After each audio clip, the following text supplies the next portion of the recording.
ఒకసారి మీరు ఈ వారంలో ఏమేం తిన్నారో గుర్తు చేసుకోండి. మీరు చాలా రకాల ఆహార పదార్థాలను తినుంటారు కదా! సరే, ఇప్పుడు మన ముందున్న ప్రశ్నేంటంటే, మనకు ఆహారం ఎక్కడి నుంచి లభిస్తుంది? ఈ ప్రశ్నకు సమాధానం తెలుసుకోవడానికి ఇప్పుడు మనం కొన్ని ఆహార పదార్థాలని ఉదాహరణగా తీసుకుందామా? మొదటిది అన్నం. మీరు వారంలో ఒక్కసారైనా అన్నం తినే ఉంటారు కదా! అలాగే పప్పు, ఇంకా బ్రెడ్, పాలు. పాలు ఆరోగ్యానికి చాలా మంచివి కదా! ఇంకా గుడ్లు, అలాగే ఉప్పు. మనం రోజూ తినే ఆహార పదార్థాలలో ఉప్పును వాడుతుంటాం కదా! చేపలు మరియు మాంసం. ఇంకా నూనె, నెయ్యి, వెన్న, అలాగే జున్ను. వెన్నని ఇంగ్లీష్‌లో బటర్ అని అంటారు. జున్నునేమో చీజ్ అని అంటారు. జున్ను మనం చాలా ఇష్టంగా తింటాం కదా! అలాగే నీరు. మనం రోజు ఖచ్చితంగా నీరు తాగుతాం కదా! అలాగే పుట్టగొడుగులు మరియు పండ్లు. వీటిని చూడండి. ఇవన్నీ కూడా మనం సాధారణంగా తీసుకునే ఆహార పదార్థాలే కదా! సరే, ఇప్పుడు మీరు ఈ ఆహార పదార్థాలని ఒకసారి జాగ్రత్తగా గమనించండి. ఇందులో కొన్ని పదార్థాలు మొక్కల నుండి, అలాగే ఇంకొన్ని పదార్థాలు జంతువుల నుండి వస్తాయి. అయితే మొక్కల నుంచి లభించే ఆహారాన్ని వృక్ష సంబంధ ఆహారం, ప్లాంట్ బేస్డ్ ఫుడ్ అని అంటారు. అలాగే జంతువుల నుంచి లభించే ఆహారాన్ని జంతు సంబంధ ఆహారం, అనిమల్ బేస్డ్ ఫుడ్ అని అంటారు. అయితే ఇక్కడ మీకొక డౌట్ రావచ్చు. ఇక్కడున్న నీరు, ఉప్పు, అలాగే పుట్టగొడుగులు ఇవి మొక్కల నుంచి వచ్చాయా? జంతువుల నుంచి వచ్చాయా? ఇవి మొక్కలకు చెందవు, జంతువులకు చెందవు. పుట్టగొడుగు అనేది మొక్క కాదు, అలాగని జంతువు కూడా కాదు. ఇది శిలీంధ్రాలు లేదా ఫంగై అనే ప్రత్యేక జీవుల వర్గానికి చెందినవి. ఉప్పు, నీరు, అలాగే పుట్టగొడుగులు మొక్కల నుంచి గాని, జంతువుల నుంచి గాని రావు. వీటిని మనం ఇతర ఆహార వనరులు, అదర్ సోర్స్ ఆఫ్ ఫుడ్‌గా పరిగణిస్తాం.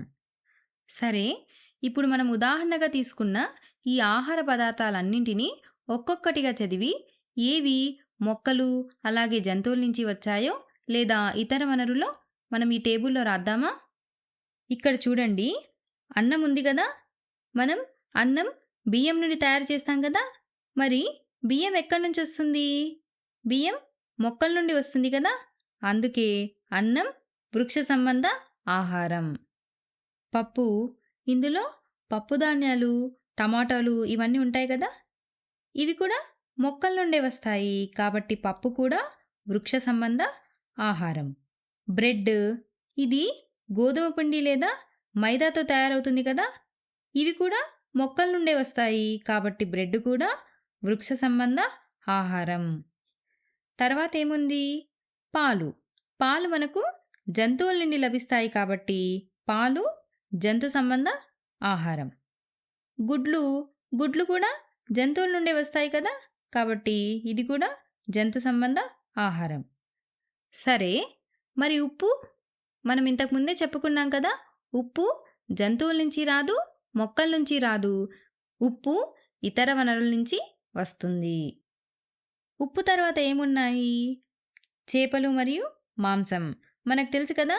ఇవి ఖచ్చితంగా జంతువుల నుంచి వస్తాయి. సరే, ఇప్పుడు మనం నూనె గురించి ఆలోచిస్తే కొబ్బరి నూనె, పొద్దుతిరుగుడు నూనె, ఆవ నూనె ఇవన్నీ కూరగాయల నూనెలు లేదా వెజిటబుల్ ఆయిల్స్ అంటాము. ఇవి మొక్కల నుంచి వస్తాయి. తర్వాతేమున్నాయి? నెయ్యి, వెన్న మరియు జున్ను. ఇవి 3 పాల నుండి వస్తాయి కదా! అయితే పాలు ఎక్కడి నుంచొస్తాయి? జంతువుల నుంచి కదా! కాబట్టి ఈ వెన్న, నెయ్యి మరియు జున్ను కూడా జంతు సంబంధిత ఆహారాలు. తరువాతేముంది? నీరు. నీరు మొక్కల నుంచి లేదా జంతువుల నుంచి రాదు కదా! ఇది ఇతర వనరుల నుంచి వస్తుంది. ఇంకా ఏమున్నాయి? పుట్టగొడుగులు. మనం ఇంతకు ముందే చెప్పుకున్నాం కదా! పుట్టగొడుగులు కూడా ఇతర వనరుల కిందకే వస్తుంది. సరే, ఇప్పుడు చివరగా ఏమున్నాయి? పండ్లు. పండ్లు మొక్కల నుంచి వస్తాయి కదా! ఇవి వృక్ష సంబంధ ఆహారం. దీన్ని బట్టి మనకేమర్థమైంది? మనం రోజు తినే ఆహారం మొక్కల నుంచి, జంతువుల నుంచి, అలాగే కొన్ని ఇతర వనరుల నుంచి వస్తుందని అర్థమైంది కదా! సరే, ఇప్పుడు మీరు ఈసారి భోజనం చేయడానికి కూర్చున్నప్పుడు మీ ప్లేట్‌లో ఉన్న ఆహారాన్ని చూసి ప్రతి పదార్థం మొక్కల నుంచి వచ్చిందా? జంతువుల నుంచి వచ్చిందా? లేక ఇతర వనరుల నుంచి వచ్చిందా అనే ఆలోచించండి.